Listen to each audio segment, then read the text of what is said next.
Salut à tous, on vous invite aujourd'hui à découvrir la nouvelle Yamaha XSR 700X Tribute que nous sommes partis essayer en Espagne dans les environs de Tortosa. C'est l'automne dernier, durant le dernier salon EICMA, que Yamaha avait levé le voile sur ce roadster au faux air de Scrambler, présenté comme un hommage à la 500 XT de 1981.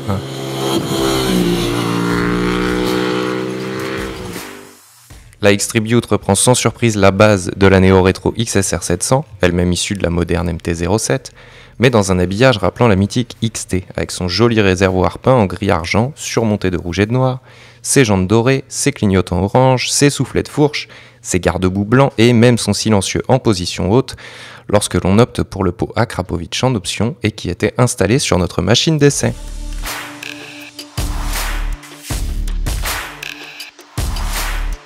Les différences avec la XSR standard ne s'arrêtent pas là puisque l'inspiration off-road passe aussi par un guidon relevé et plus large de 4 cm avec une barre de renfort au milieu, une selle longue et plate, des repose-pieds caoutchoutés, des pneus Pirelli MT60 RS et une extension de la béquille latérale qui permet d'être plus à l'aise lors du béquillage sur les terrains meubles. À côté de ça, de nombreuses options et accessoires sont disponibles, allant des suspensions Öhlins au levier réglable en passant par tout ce qui est bagagerie et autres accessoires. Bref, de quoi largement personnaliser sa machine. À l'intérieur, c'est toujours le bicylindre CP2 qui propulse la X-Tribute en délivrant 75 chevaux, 68 Nm de couple et pouvant ainsi être bridé pour les permis A2.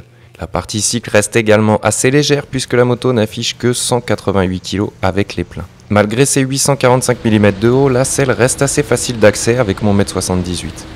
Elle se montre assez confortable et la position de conduite droite. Par contre, les repose-pieds sont un peu hauts et on se retrouve vite avec les genoux un peu trop pliés. On s'y fera rapidement.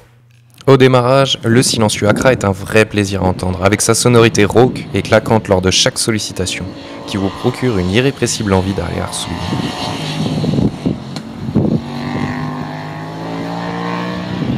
Avant de rejoindre les petites routes pour s'en donner à cœur joie dans les virolos, la X-Tribute se montre déjà très à l'aise en ville, bien aidée par son large guidon pour se faufiler dans le trafic et faire ses manœuvres, mais aussi par un twin toujours aussi souple et maîtrisable. L'embrayage se montre également précis et ne demande pas beaucoup d'efforts au levier. Enfin, les premiers reliefs apparaissent pour lâcher les chevaux et faire chanter la ligne Acra.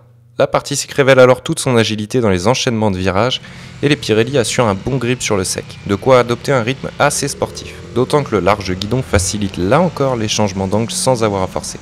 Le moteur CP2 s'en donne à cœur joie et offre déjà de très belles sensations dès 4000 tours, même si le couple maxi arrive à 6500.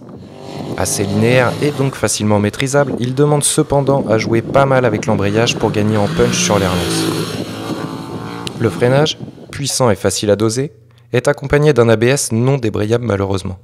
Celui-ci n'est pas trop intrusif mais se déclenche sur les gros freinages lorsque la suspension arrière rebondit un peu à cause d'un revêtement bosselé. Même chose pour les pneus, s'ils adhèrent bien sur le sec, il ne faut pas trop les brusquer non plus.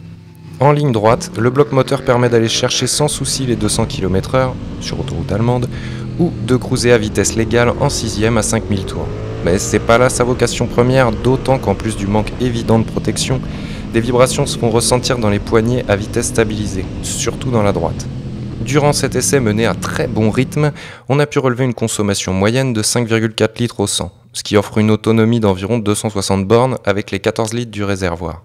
Le constructeur annonce lui une conso de 4 litres 3, il faudra donc plutôt compter sur une valeur aux environs de 5 litres dans des conditions d'utilisation normales. Charmeuse avec son inspiration de XT, son moteur facile et sa partie cycle agile, la X-Tribute a de quoi vous filer la banane à chaque sortie, encore plus avec son échappement optionnel.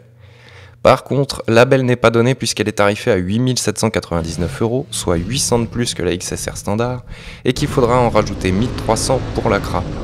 Autant dire qu'on dépasse vite les 10 000 €, mais quand on aime on ne compte pas, n'est-ce pas ?